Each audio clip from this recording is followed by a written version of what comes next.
Happy game day, Chargers fans, and welcome to Chargers Live. For Chris Hayre, I'm Haley Elwood, and we are out here at StubHub Center as the guys behind us get ready to take on the Cleveland Browns in Week 13. And Chris, I know it feels like forever I know it does. This team has played a game last, but let's recap quickly the decisive victory over the Dallas Cowboys. What a win that was. It was sweet, 28-6, and you and I talked about it on Friday and earlier in the week. Yes. It just, something about Phillip Rivers on Thanksgiving just felt right. 27-33, 3 touchdowns, 434 yards, and when all three units are clicking, even though the Chargers didn't have a kicker really on Thanksgiving, it's a good thing with 5 games to go. Absolutely. That defense played lights out.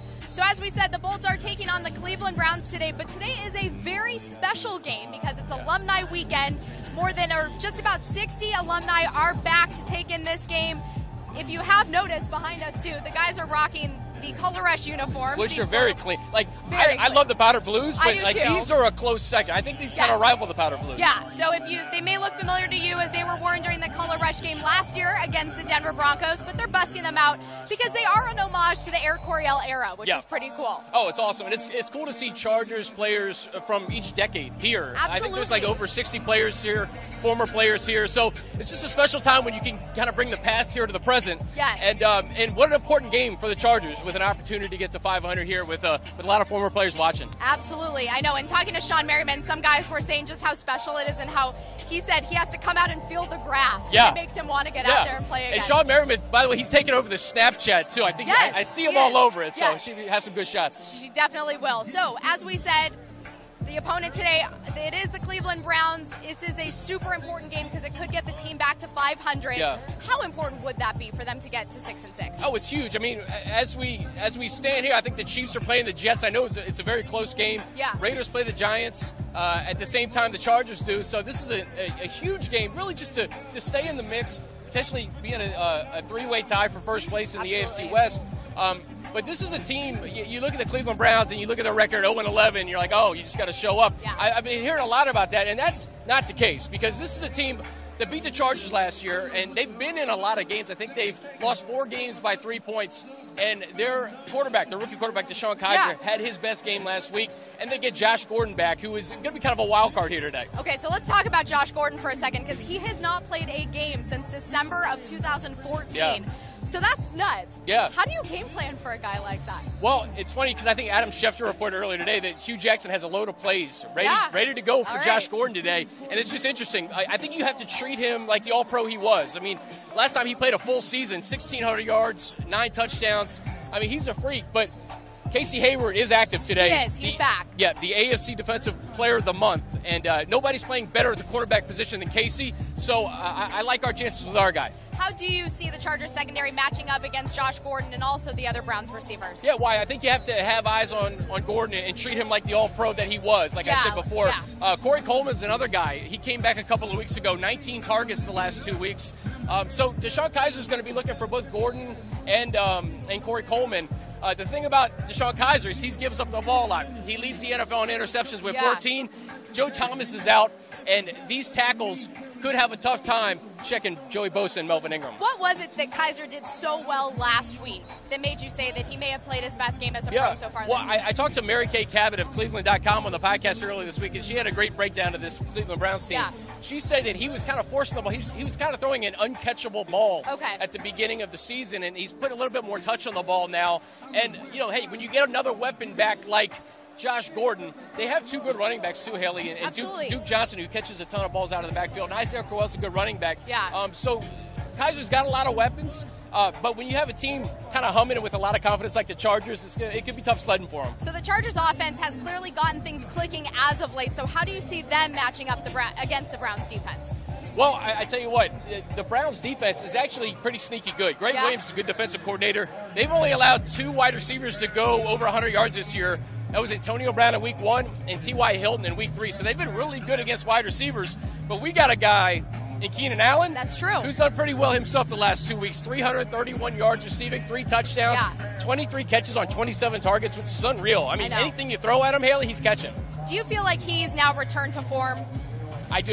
You and I talked about this earlier. Yeah. I think when you have a season-ending injury, even he tore his ACL in week 1 of last year. But The first half. Yeah. So he had all that time to rehab, but I think it takes about a half of football when we're talking about a season. Yeah. He's back, and he's better than ever. Yeah, you get comfortable, you get your reps, you kind of keep going. For sure. What can you say about a guy like Myles Garrett? He's a good player. He had his 5th sack last week against the Bengals. Barry K. Cabot also mentioned he's been kind of beat up a little bit this year, so he hasn't really, you haven't seen the 100% Myles Garrett that I think you're going to see in his career, but he's certainly a guy you have to account for. The Chargers offensive line has done a fantastic job keeping Phillip Rivers upright, and it's going to be important for Russell Coon Company to really keep an eye on Myles Garrett today. Okay, now flipping to the Chargers defense, Melvin Ingram. He hasn't had a sack in a couple weeks. But how do you see him get going today? Yeah, Haley, he's had 1 sack in the last 6 games. That doesn't mean he's not getting pressure, right? Or production. But I think this is a game where I think Melvin wants to make the Pro Bowl. Yes. He had an unbelievable first half of the year, and he's still having a great second half. But I can see this as a big spot for him with Joey Bosa on the other side. Absolutely. And then, as we talked about, Casey Hayward is back. He missed this week due to a personal matter. But he's another guy like Keenan Allen who has come on so strong as of late. So do you kind of feel like he'll just pop back into the lineup today and do his job? I think so. I mean, obviously, when you're playing with a heavy heart, I have a lot of confidence in Casey Hayward on any Sunday. Yeah. And the fact that he has played so well over this last month, you bring in a guy like Josh Gordon, and keep in mind, Josh Gordon, he hadn't played in a game. Yeah. So we talk about, as Casey's right behind us right now, but we talk about Josh Gordon and the All-Pro that he's been. Yeah. I mean, I think it's a tough task for him to go up against a guy like Casey Hayward, who's playing his best football right now. 100%. And then getting back to Keenan Allen a little bit, how do you kind of keep him going and make sure he keeps up his production as they get into this game? Well, I think the thing about Keenan is I think he, like you said, he's returned to form, he's confident, and he gets open. So Phillip Rivers just has to find him.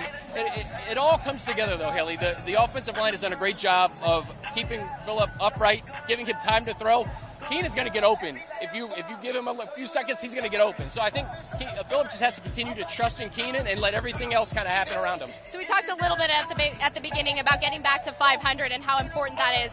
But this game and then next week against the Washington Redskins, like you said, with everything else that's happening in the AFC West today, this is a must-win game.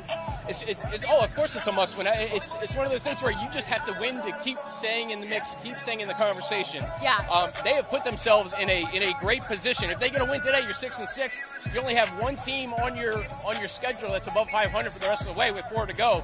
So this is a huge game. Make no mistake about it. And these guys, they know what happened last year. Right. And they're confident in what they can do, I think, moving forward, but they have to get it today. Do you think last year's game for those guys who were here, and head coach Anthony Lynn had said earlier this week that although he wasn't here, he knows that the guys who were remembered that feeling. But do you think they kind of can use that as motivation this week? I think some of them can. And also, I look at that box score, though, this week just to kind of check that game out. It was late in the year. Yeah. There was no Keenan Allen. Yes. There was no Melvin Gordon. Right. And so it's a totally different team. Like you said, Coach Lynn wasn't here. I think you store that in the back of your mind. But I think the bigger task at hand is just, hey, we have an opportunity to really almost control our own destiny here in the last 5 games of the year. We absolutely do. Another player who's having kind of a reunion today, well, Josh Gordon's obviously coming back for the Browns, but a guy, Travis Benjamin, facing his old team again. How do you see him and his role kind of playing out today? Well, with Mike Williams out, I think Travis Benjamin could have an opportunity to maybe get some more reps at wide receiver. Yeah. And then also, we've seen him in the punt return game. He's done his thing against the Broncos a few weeks ago where he had that punt return for a touchdown. So, Travis wants to get going here against his old team. Yep. All right, Charger fans, we will see what happens. Thank you so much for joining us out here on Chargers Live. If you are in the Los Angeles or Orange County area, the game will be televised on CBS at 1:05. If not, if you are living somewhere else, be sure to check your local listings. Thanks so much.